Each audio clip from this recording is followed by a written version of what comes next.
नमस्कार, एक बार फिर से आप सभी का बहुत बहुत स्वागत है लोदाई क्लासेस के बीए प्लेटफॉर्म पर। बीए सेकेंड ईयर में मॉडर्न हिस्ट्री में अर्थात कि आधुनिक भारत के इतिहास के सीरीज को कंटिन्यू करते हुए आज हम डिस्कस करेंगे नए टॉपिक पर। और टॉपिक का नाम है सामाजिक धार्मिक आंदोलन, जिसके अंतर्गत हम इसका एक कॉन्सेप्ट क्लियर करेंगे राजा राम मोहन राय और उनके द्वारा स्थापित ब्रह्म समाज के बारे में। तो कंप्लीटली इसके बारे में कंप्लीट समझने का प्रयास करेंगे और डिटेल क्लासेस होने वाली है। तो दोस्तों आगे बढ़े उससे पहले जो भी नए छात्र हैं उनको मैं बताना चाहूंगा, दो मेन इंफॉर्मेशन है खास करके उन छात्रों के लिए जो पहली बार हमारे सेशन को अटेंड कर रहे हैं। पहला तो ये कि इस सेशन में आपको BA first second third year तीनों ही ईयर के ऑलमोस्ट सभी विषय जो भी सब्जेक्ट आपके सिलेबस में है वो सारे सब्जेक्ट आप डिटेल में पढ़ सकते हो हमारे साथ में बिना कोई फीस दिए। और अच्छी बात यह है कि लेक्चर के साथ में आप उनके नोट्स भी प्राप्त कर सकते हो बिना कोई फीस दिए, निःशुल्क रूप से सभी सब्जेक्ट। बस करना क्या है, आपको प्लेलिस्ट में जाना है, प्लेलिस्ट में जाकर के सब्जेक्ट सर्च कीजिए या फिर मैं सेशन के लास्ट में व्हाट्सएप नंबर प्रोवाइड करूंगा, उस नंबर पर भी आप रिक्वेस्ट सेंड कर सकते हैं लेक्चर और उनकी नोट्स को प्राप्त करने के लिए। इसके अलावा यदि आप किसी भी प्रतियोगी परीक्षा की तैयारी कर रहे हो, ध्यान से सुनिएगा आप, क्योंकि बीए के ही 90% बीए बच्चे इसीलिए करते हैं ताकि वो किसी भी कॉम्पिटिटिव एग्जाम की तैयारी कर सके। तो वही तैयारी जो आपको किसी पेड क्लासेस में मोटी फीस देकर के करनी होती है ना, उसी पेड क्लासेस के ही तरह या उसी स्ट्रेटजी पर को फॉलो करते हुए एक बेहतर स्ट्रेटजी के साथ में हम प्रज्ञान हिंदी पर आ चुके हैं। प्रज्ञान हिंदी क्या है? तो ये यूट्यूब पर एक नया चैनल है हमारे द्वारा जो भी स्टार्ट किया गया है। यहाँ पर क्लासेस कंटिन्यू हो भी चुकी है, स्टार्ट हो चुकी है, तो जल्दी से जाइएगा यूट्यूब पर ही सर्च कीजिए प्रज्ञान हिंदी।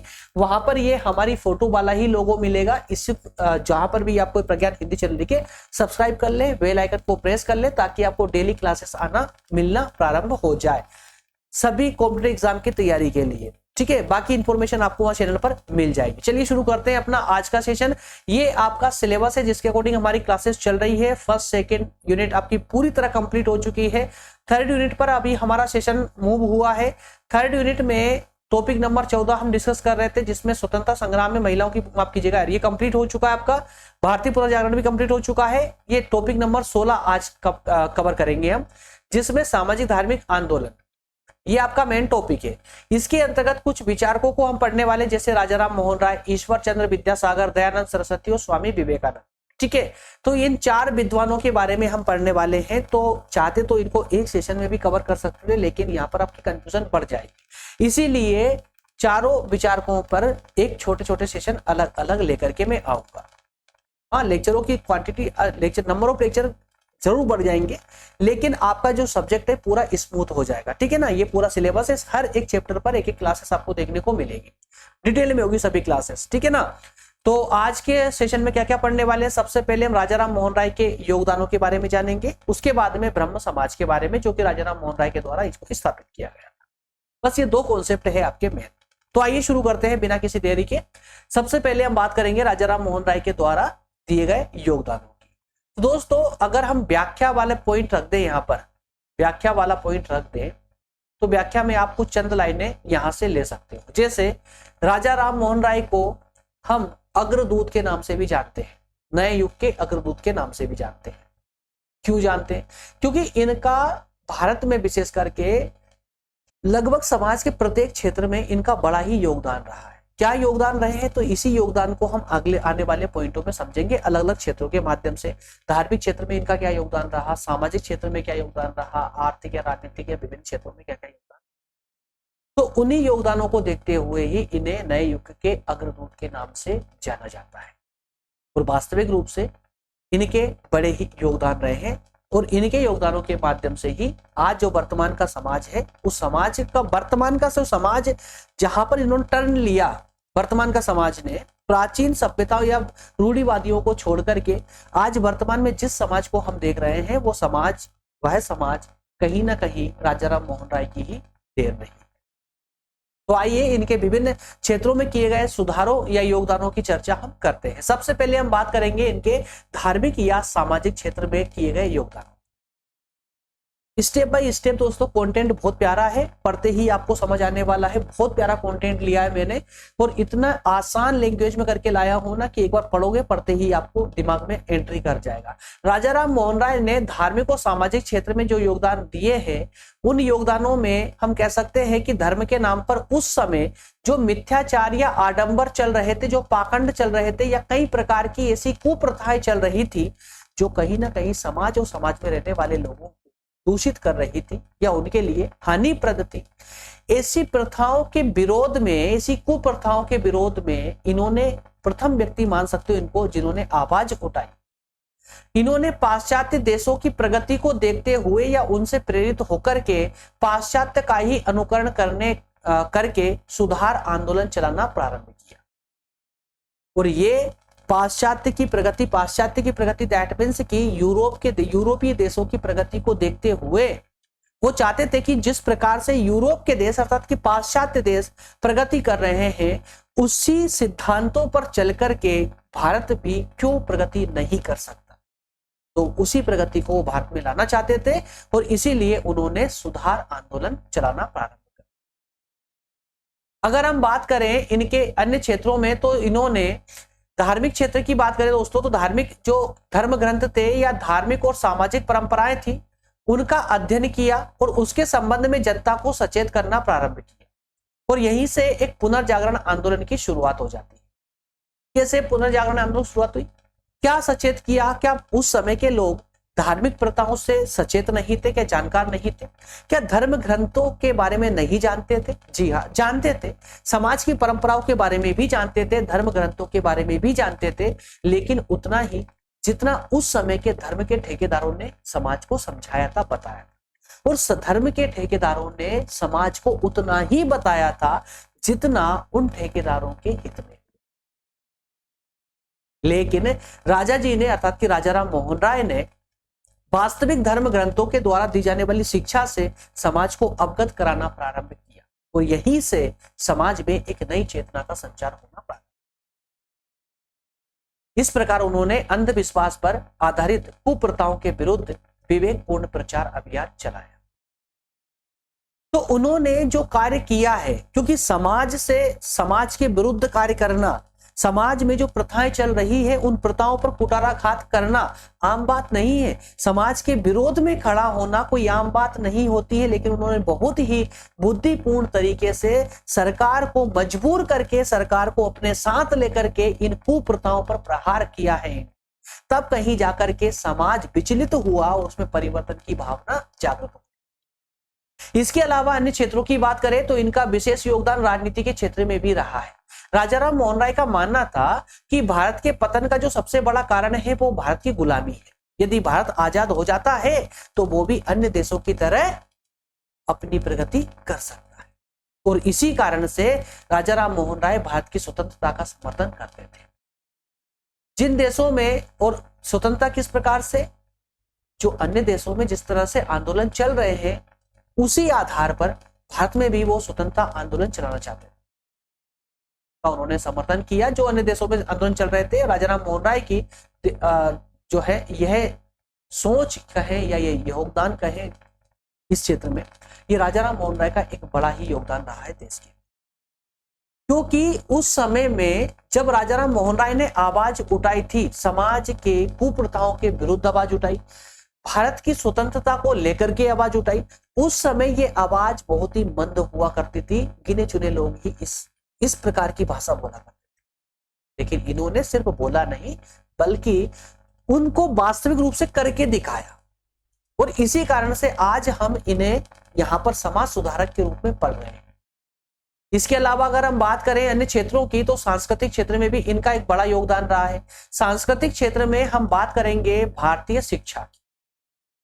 तो राजा राम मोहन राय ऐसे पहले भारतीय थे जो पाश्चात्य शिक्षा की वकालत करते थे। अब जानकर थोड़ा अजीब तो लगता है क्योंकि पाश्चात्य शिक्षा की वकालत तो उस समय ब्रिटिश सरकार भी कर रही थी, अंग्रेज भी कर रहे थे। क्योंकि अंग्रेज भी चाहते थे अपने हित के लिए कि भारत में अंग्रेजी शिक्षा को बढ़ावा दिया जाए ताकि भारतीय दिखने में तो भारतीय हो लेकिन अंदर से पूरी तरह से क्या बन जाए, अंग्रेज बन जाए।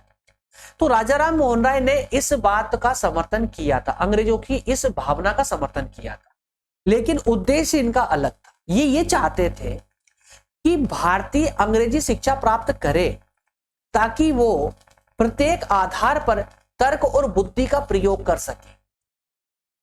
जो धार्मिक मान्यताएं चल रही थी, जो रूढ़िवादियत चल रही थी, क्यों चल रही थी? क्योंकि उस समय भारत में जिस प्रकार की शिक्षा का प्रचलन था, वह शिक्षा कहीं ना कहीं तर्क की कसौटी पर खड़ी नहीं। इसी कारण से वो तर्क और बुद्धि पर बल देने के कारण ही पाश्चात्य शिक्षा की वकालत किया करते। उस शिक्षा पद्धति को किसी तर्क की कसौटी पर नहीं कसा जा सकता था उस समय की, इसलिए राजा जी ने अंग्रेजी भाषा की शिक्षा की वकालत की। इसके अलावा राजा राम मोहन राय नवीन भारत निर्माण करना चाहते थे, जो आत्मा से भारतीय हो किंतु भौतिक दृष्टि से पाश्चात्य। जो अंग्रेजों की मंशा थी वही चाहते थे ये भी, लेकिन इनका उद्देश्य अलग था। ये चाहते ये थे कि भारतीय अंग्रेजी सीखे और अंग्रेजी के माध्यम से यूरोपीय देशों की तरह भारत भी प्रगति करे। लेकिन हमें करना कुछ ऐसा होगा कि अंग्रेजी हम सीखे, पाश्चात्य शिक्षा हम प्राप्त करें, लेकिन हम हमारी संस्कृति के अकॉर्डिंग, हम हमारी संस्कृति के अनुसार जो हमारे लिए सही है उसको एक्सेप्ट करें और जो सही नहीं है उसको छोड़ते हुए चले। राजा राम मोहन राय का यही संदेश था, इसलिए राजा राम मोहन राय को आधुनिक भारत का निर्माता या अग्रदूत भी कहा जाता है। क्लियर है? इसके अलावा दोस्तों, इसके अलावा अन्य क्षेत्रों की हम अगर बात करें, अन्य क्षेत्रों में तो राजा राम मोहन राय का अन्य क्षेत्रों में जैसे धार्मिक, सामाजिक, राजनीतिक क्षेत्र के अलावा भी एक बड़ा योगदान था आर्थिक क्षेत्र में। आर्थिक क्षेत्र में इन्होंने आर्थिक समस्याओं पर भी आवाज उठाई, उन पर भी विचार मंथन किया। उन्होंने समाज के आर्थिक शोषण के विरुद्ध आवाज उठाई। समाज में जिस तरह से आर्थिक शोषण किया जा रहा था, किसका? अरे भाई, किसानों का शोषण किया जा रहा था जमींदारों के द्वारा। महिलाओं का शोषण किया जा रहा था समाज के द्वारा। कैसे?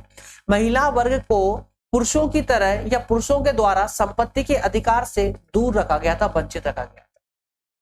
इसका इन्होंने घोर विरोध किया। वे भारत के विकास के लिए उद्योगों की प्रगति चाहते थे। राजा राम मोहन राय चाहते थे कि किसी भी प्रकार से भारत में उद्योगों का विकास हो। जब तक भारत में औद्योगिक प्रगति नहीं होगी, उद्योगों का विकास नहीं होगा, तब तक उनकी बड़ी ही इच्छा थी कि डूबे हुए भारत को बचा करके वे नव जीवन के पथ पर लाने की उनका बड़ा ही अथक प्रयास रहा। इसलिए उन्होंने किसी भी क्षेत्र को उपेक्षित नहीं रखा, हर क्षेत्र में बढ़ चढ़ करके उन्होंने जो है इसमें अपना योगदान, इसी कारण से इनका एक बड़ा विशेष योगदान माना जाता है। इन सारे योगदानों को एक यथावत रूप देने के लिए उन्होंने ब्रह्म समाज की स्थापना। ब्रह्म समाज की स्थापना के पीछे इनके बड़े ही उद्देश्य थे, और जो इनके विचार थे समाज का शुद्धिकरण का, समाज में धार्मिक रूप से परिवर्तन लाने का, वो परिवर्तन लाते कैसे? तो उस परिवर्तन को लाने के लिए ही उन्होंने यहाँ पर ब्रह्म समाज की स्थापना, जिसके अंतर्गत हम देखते हैं इसके धार्मिक सिद्धांत। क्या क्या धार्मिक सिद्धांत थे? राजा राम मोहन राय ने ब्रह्म समाज की स्थापना 20 अगस्त 1828 को की थी, और इसका उद्देश्य था कि हिंदू समाज को उस समय जो ईसाई धर्म की शिक्षा चल रही थी उसके आकर्षण से बचाना। अब यहां पर पक्ष समझिएगा, एक तरफ राजा राम मोहन राय ईसाई अर्थात की पाश्चात्य शिक्षा का समर्थन कर रहे थे, लेकिन वही उस पाश्चात्य शिक्षा में जो ईसाई धर्म शिक्षा थी उस पक्ष का विरोध करते थे। चाहते थे कि भारतीय समाज पर, विशेषकर हिंदू समाज पर ईसाई धर्म शिक्षा का प्रभाव। इसी कारण से उन्होंने ब्रह्म समाज की स्थापना के अंतर्गत धार्मिक सिद्धांतों को लागू किया। क्या सिद्धांत दिए थे उन्होंने धर्म के क्षेत्र में? उनके धर्म के क्षेत्र के सिद्धांत थे, वो एकेश्वरवाद में विश्वास करते थे। एकेश्वरवाद दैट मीन्स कि एक ईश्वर में विश्वास करते थे। द्वैतवाद का खंडन करते थे, विरोध करते थे। इसी प्रकार से मूर्ति पूजा का भी विरोध किया करते थे। ब्रह्म समाज के अनुसार, ब्रह्म समाज के अंतर्गत इस सिद्धांत के अनुसार यह माना गया कि ईश्वर सर्वशक्तिमान है, सर्वव्यापी है और समस्त सृष्टि का पालन करता है, लेकिन किसी मूर्ति के रूप में विद्यमान नहीं। इसके अलावा ब्रह्म समाजियों ने आत्मा को अमर माना, मतलब ये आत्मा में विश्वास करते थे। इसके अलावा ईश्वर के समक्ष सभी व्यक्ति समान है, अतः सभी व्यक्ति ईश्वर की उपासना कर सकते। उस समय जो भेदभाव चल रहा था कि निचली जाति के लोग मंदिर में प्रवेश नहीं कर सकते, अछूत लोग मंदिर में प्रवेश नहीं कर सकते, तो उस प्रथा का ना इन्होंने जो है घोर विरोध किया। और अपने ब्रह्म समाज के धार्मिक सिद्धांतों के माध्यम से उन्होंने समाज को यह बताने का प्रयास किया है कि कोई भी व्यक्ति इस प्रकार का अछूता नहीं हो सकता। प्रत्येक व्यक्ति ईश्वर के लिए एक समान है, इसलिए प्रत्येक व्यक्ति उनकी उपासना कर सकता है। इसके अलावा ईश्वर निर्गुण है, उसका कभी भी अवतार या जन्म नहीं होता। इसके अलावा इनका उपदेश था कि सभी धर्म समान और धार्मिक ग्रंथों के प्रति श्रद्धा का भाव रखना चाहिए। प्रत्येक व्यक्ति को सभी धर्मों को समान मानना चाहिए, सभी धर्मों का आदर करना चाहिए। उसी के साथ साथ में प्रत्येक जो भी धार्मिक ग्रंथ है उनका आदर करना चाहिए। इसके अलावा मोक्ष प्राप्ति के लिए पाप का परित्याग कर उसका पश्चाताप करना चाहिए। ईश्वर में विश्वास रखना चाहिए क्योंकि वह सभी की प्रार्थना सुनता है और उसको स्वीकार भी करता है। तो कुछ प्रमुख जो सिद्धांत थे ब्रह्म समाज के, धार्मिक सिद्धांत है ना, धार्मिक सिद्धांत कुछ इस प्रकार के सिद्धांत रहे। इसके अलावा एक अन्य सिद्धांत सामाजिक सिद्धांत भी इन्होंने ब्रह्म समाज के माध्यम से देने का प्रयास किया है, क्योंकि इनको अर्थात राजा राम मोहन राय को विशेष दो क्षेत्रों में विशेष रूप से जाना जाता है, धर्म और समाज के क्षेत्र में, क्योंकि इनका सबसे बड़ा जो योगदान रहा है वो धर्म और समाज के क्षेत्र में ही रहा है। सामाजिक सिद्धांत के अंतर्गत अगर हम बात करें तो ब्रह्म समाज को विश्व बंधुत्व की भावना में संपूर्ण विश्वास था। विश्व बंधुत्व की भावना, दैट मीन्स की वसुदेव कुटुंबकम की भावना में बड़ा ही विश्वास था। एक है, परिवार के समान है, इसलिए सबको मिलजुल कर प्रेम पूर्वक रहना चाहिए। इस भावना का समर्थन करती थी ब्रह्म समाज। इसके अलावा ब्रह्म समाज में अंधविश्वास, रूढ़िवादी, जाति भेद, छुआछूत, इन सबको समाप्त करने के उपदेश दिए जाते थे। विधवा विवाह का समर्थन किया जाता था, वहीं बहु विवाह का विरोध किया जाता था। बाल विवाह, सती प्रथा, भ्रूण हत्या आदि को समाप्त करने पर ये जो है विशेष बल दिया करते थे। ठीक है, तो इस प्रकार से ये सामाजिक समर्थन, सामाजिक सिद्धांत के अंतर्गत ये चार फैक्टों को आप लोग विशेष रूप से याद रखेंगे। इसी के साथ में आपका एक छोटा सा सेशन होता है कंप्लीट। अगले सेशन में, दैट मीन्स की लेक्चर नंबर 23 में हम चर्चा करेंगे ईश्वरचंद्र विद्यासागर के विशेष योगदानों के बारे में। ये चार सेशन जो होने वाले हैं ना, ये छोटे छोटे सेशन होंगे, ज्यादा लेंदी नहीं होंगे। इसके बाद में फिर से हम वापस से अपने सिलेबस के according chapter by chapter classes में। ठीक है, ओके फ्रेंड्स, मिलते हैं अगले सेशन में। और जो भी नए छात्र हैं वो यहाँ से मेरे व्हाट्सएप नंबर ले सकते हैं, जहां से आपको सभी लेक्चर और नोट्स की लिंक आपको आसानी से प्राप्त हो जाती है। व्हाट्सएप नंबर आपको दिख रहा है, वीडियो को पोस्ट कीजिए, रोकिए और यहाँ से व्हाट्सएप नंबर आप कॉपी कर ले। इसके अलावा टेलीग्राम लिंक डिस्क्रिप्शन में दी गई है, टेलीग्राम चैनल की, व्हाट्सएप चैनल की, सब कुछ लिंक आपको डिस्क्रिप्शन में दी गई है। टेलीग्राम और व्हाट्सएप चैनल को ज्वाइन कर ले ताकि डेली क्लासेस आपको मिलती रहे, नोट्स की अपडेट, नोट्स की लिंक भी आपको मिलती रहे। बाकी सोशल मीडिया प्लेटफॉर्म है जहां पर आप जान सकते हैं, सभी पर इसी नाम से, लोधाजी क्लासेस नाम से ही। फ्रेंड्स, मिलेंगे अगले सेशन में। बहुत बहुत धन्यवाद, थैंक यू सो मच।